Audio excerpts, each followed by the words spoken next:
नमस्कार दोस्तों, आप सबका बहुत बहुत स्वागत है हमारे यूट्यूब चैनल यूपीएचडी में। मैं यशनाथ। दोस्तों, आज हम बात चर्चा करेंगे कि प्रधानमंत्री आवास जो अगर आपको पास नहीं है तो आवेदन कहाँ से करेंगे, इसकी पूरी जानकारी दी जाएगी।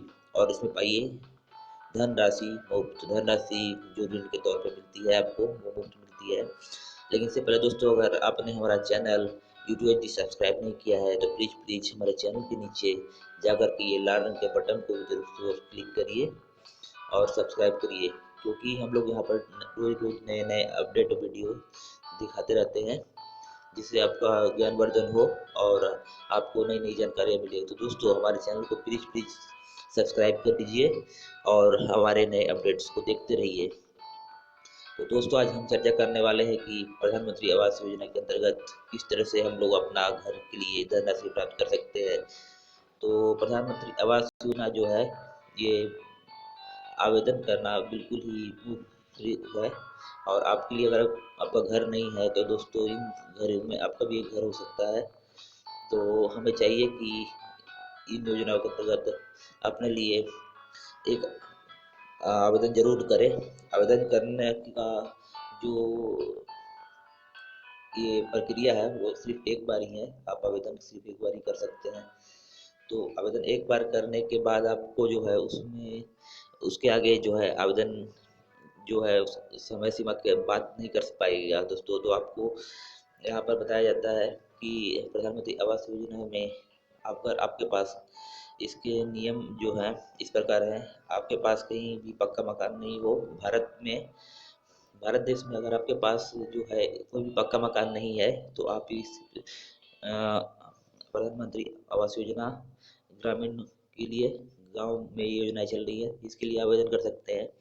और आपके पास पहले से कोई आवेदन नहीं दिया हुआ हो, ये इसमें इसका नियम ये भी है कि इसमें आपने पहले से कोई आवेदन दिया है तो फिर आपको पुनः विचार नहीं किया जाएगा, क्योंकि आपने एक बार पहले आवेदन दे दिया है और उसमें से आपने ऋण या फिर घर मकान बनाने के लिए आपने पैसे लिए हैं। तो उसके बाद दोबारा अप्लाई नहीं कर पाइएगा।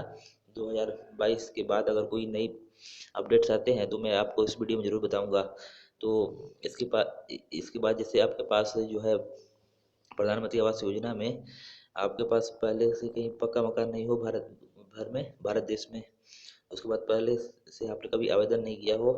उसके बाद तीसरा जो है, आपका 2011 में एक जनगणना हुई थी, देश की जनसंख्या कितनी है और वहाँ पर कितने लोग रहते हैं, भारत में किस प्रदेश में। तो जनसंख्या की जनगणना 2011 में अगर आपका नाम है तो आपके पास भी आपका एक घर हो सकता है, क्योंकि 2011 में जो जनगणना हुई थी वहाँ पर आपका नाम अगर दर्ज है तो आपका समझ लीजिए कि वो आवेदन करने लायक है।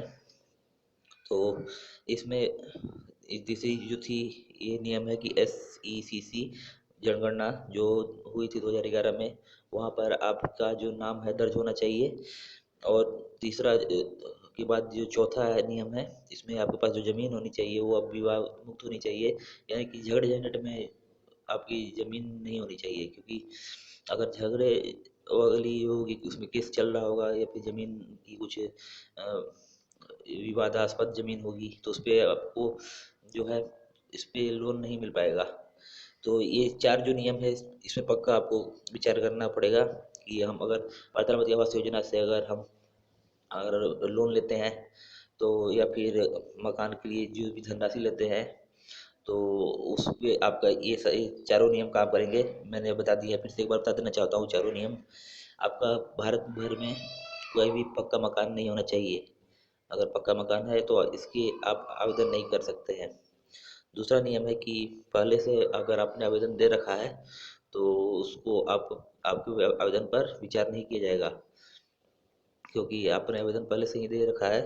और ये तीसरा नियम है कि SECC जो जनगणना हुई थी देश में, तो वहाँ पर आपकी अपन नाम होना चाहिए, क्योंकि उसी नाम के आधार पर ही आपको यहाँ पर लोन मिलने वाला है, मकान के लिए आपके धनराशि मिलने वाली है। तो आपका जो जनगणना में 2011 में नाम होना चाहिए। चौथा जो है, विवादास्पद भूमि नहीं होनी चाहिए, विवाद मुक्त भूमि होनी चाहिए। अगर विवाद मुक्त भूमि नहीं है तो ये जो है, ये सीधा जो है प्रॉब्लम की बात है।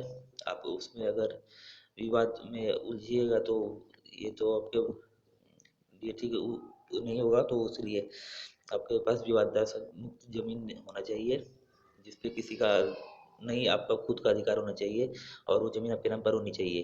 तो आप आवेदनकर्ता खुद बनिएगा। तो दोस्तों, आपको ये वीडियो कैसा लगा? अगर आपको अच्छा लगता है तो प्लीज़ लाइक सब्सक्राइब जरूर करिएगा और शेयर हमारे वीडियो को जरूर से जरूर करिए। मैंने आपको प्रधानमंत्री आवास योजना में आवेदन करने के लिए जितने भी हैं वे बता चुका हैं। हमारे वीडियो भी बहुत अपडेट्स आते रहते हैं, तो प्लीज़ प्लीज़ हमारे चैनल को लाइक और सब्सक्राइब करिए। चैनल के नीचे लाल रंग का बटन क्लिक करके इसे सब्सक्राइब करिएगा और हमारे वीडियो को शेयर जरूर से जरूर करिएगा दोस्तों। तो have a nice day, thanks for watching.